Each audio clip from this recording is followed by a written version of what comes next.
feel free to ask us and we'll try our best to answer. So I will say we are losing 3 kids. Then just 2 of us.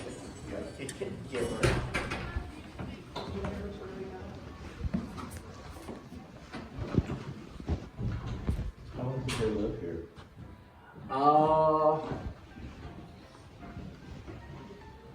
I believe a few of their kids were born here. Yes. Up till 1836 or thereabouts. 36, somewhere between 36 and 39. 7 kids were either born here or raised in here. Lavina Connor's a bit iffy. We're not sure if she was born in the other house or this house. But by the time that Elijah Harrington Connor was born, they had already moved to the house in Millersville. And that's where the last 3 kids were born.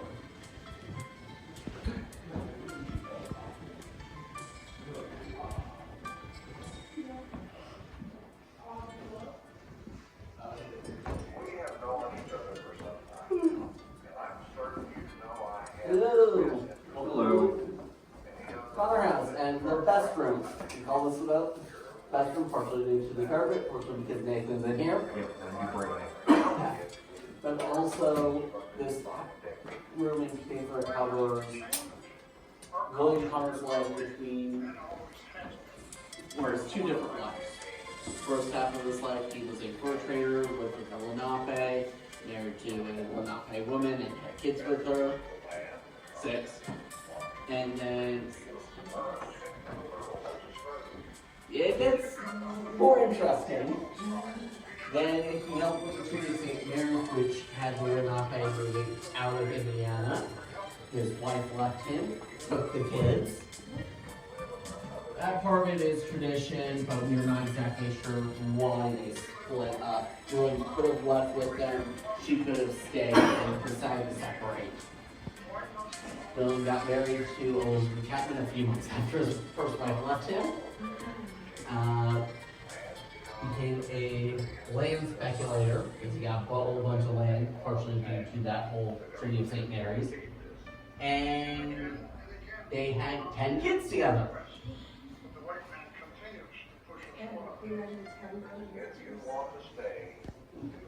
That's why I mentioned some of that. Like, no, get more interested. Oh, so part of that is back in the 1800s, that was not exactly uncommon. 16 kids was uncommon, but 6 kids, 10 kids, that wasn't as uncommon. And part of that is due to high infant mortality rates. Yeah, sadly, kids died really early back then. Yeah. They didn't have medicine and stuff that we do now. Exactly. And like safety wasn't really as big of a thing, but not like a real thing. And some women also died giving birth to their children. Way more common than it is today. You do still have some women who die giving birth to kids, but it's not as common as it used to be. Yep. Now, I will say, the amazing thing is, all of William's kids made it to adulthood. Okay, good. Yes. Married her, Yeah. and then they had 10 kids together. Like a bunch of kids out. So he had a And now total you of get a 16 fever, we just children. treat you out. Like I said, it wasn't exactly uncommon to have that many kids per wife, at least. So, do we know any of the descendants? They have visited here on both sides. Sometimes they don't even realize that they're descendants until they start looking at this family tree and go, wait a second, that's my grandfather or great-grandfather. Huh! But yes, we've had some descendants come by and visit the house.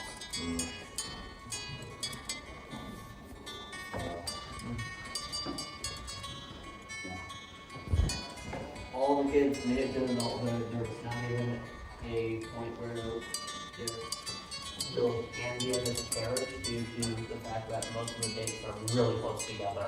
Yeah, so you said They just split, but we don't know why. No, they, so like growing up, they, had to leave, because of the treaties and stuff like that back in the 1800s. And she had an option to stay here with her children, but they would have been really discriminated against. So, in her tribe, Lenape, it's a matriarchal society, and, she chose to go with her tribe, and her kids with her, so. Yeah. And part of that is also she had a lot of personal power within the Right, tribe that's- itself. right. She was the daughter of Chief Anderson. And in fact, two of her children also became chiefs of the tribe as well. Well, he didn't waste any time. No, it's within like 3 months. Part of that might be due to, well, there's a few things I've heard, but first I at least want to explain why William might have stayed here. Part of the problem is William did not leave great notes for anything that was not business deals, so we don't exactly know any of his thought processes or anything like that. But part of it is William Connor was in his 40s by the time the Lenape had to leave. And that's a hard time to restart your life no matter what. And he'd have to fully restart it. He'd have to build a new house, and he'd have to build up his fur trade business. And no matter how successful you are here in Indiana, does not mean that in Missouri, where they would be moving to, if he survives the journey, he would be able to actually succeed in the fur trade business there as well.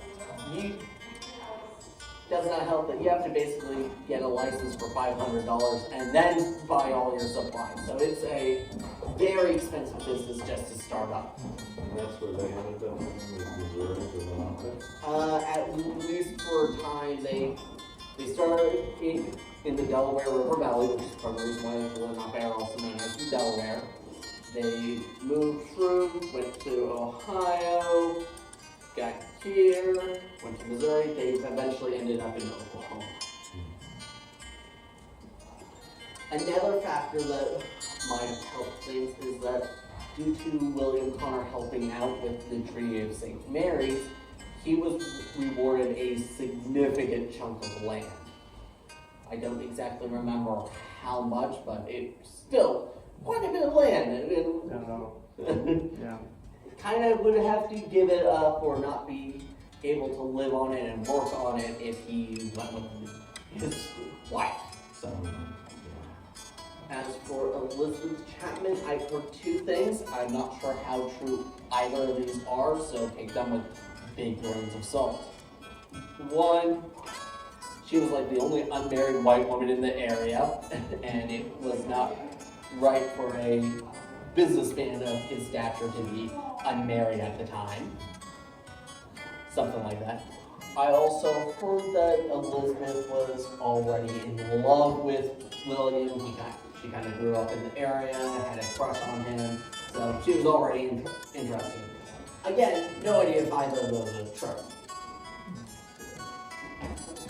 I will say there might be some evidence for that considering, again, 10 kids.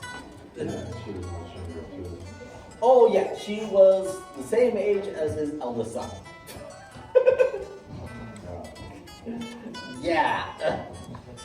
That's older men marrying younger women, not exactly uncommon either.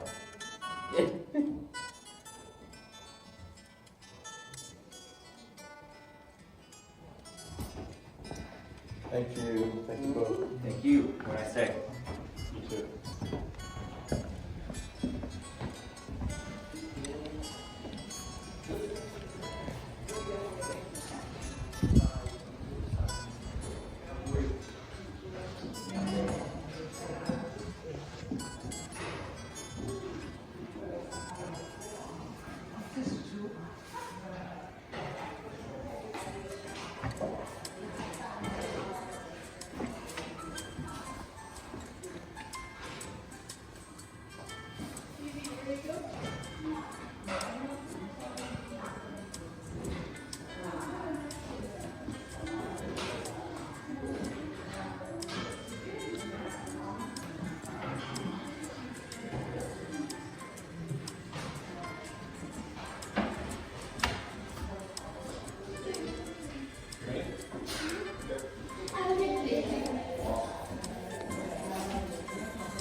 So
this is one of the things that I don't know, maybe this house doesn't, but they used to have it where you would go in and they would have this.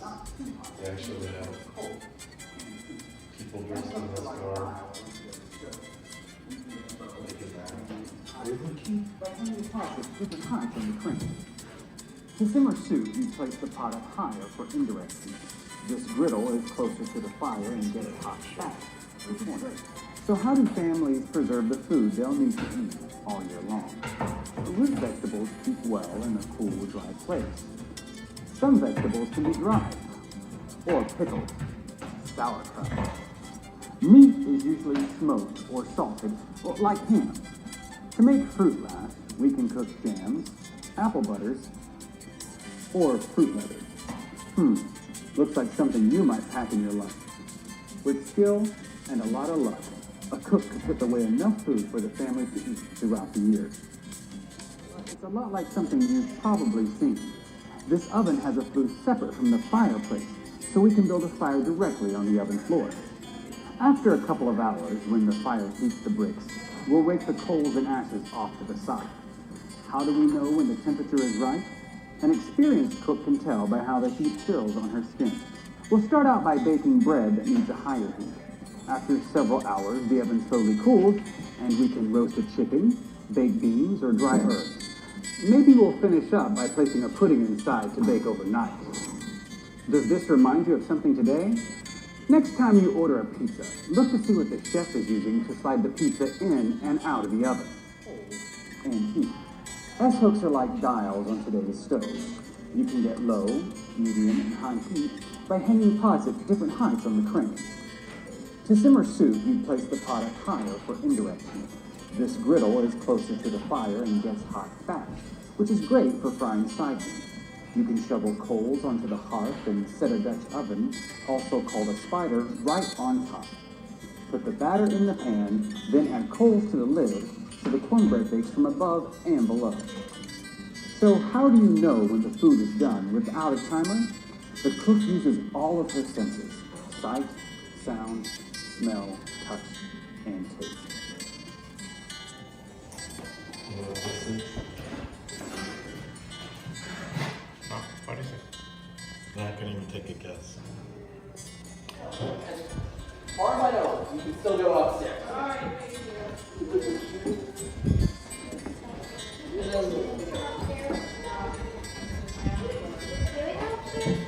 Yes, you can. So the reason why we have the signage, it's twofold. As far as I know, the sign was a machine installed during COVID, and we kept it because A, we got some people that simply can't make it upstairs, but they still want to see it, so we have it. Two, more importantly, some days we get more than 500 people. If we ever get more than 500 people, which is usually school birthdays, we have to block the upstairs because it's way too busy. So, but we still want people to be able to see what's actually upstairs. So, as far as I know, you guys are free to go upstairs. Okay. I'm terrified of heights.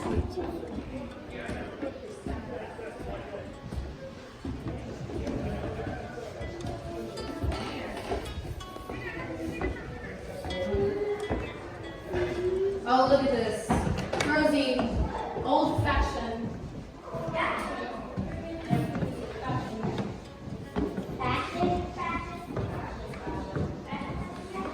This is what the Lincoln Connor would wear in 1820. This is your undergarments. Instead of wearing rolls, this is what you wear. And then you can wear this on top of this. Now it's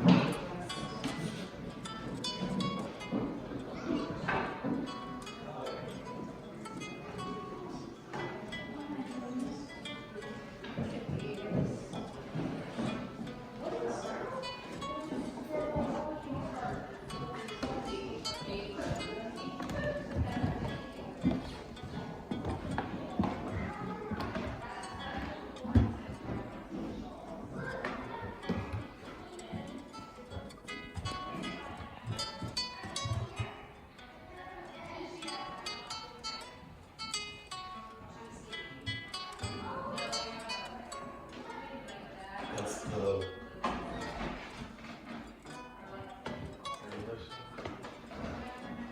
That's the original cabin he lived in. He lived in a cabin before he built this.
Just run and you can be great.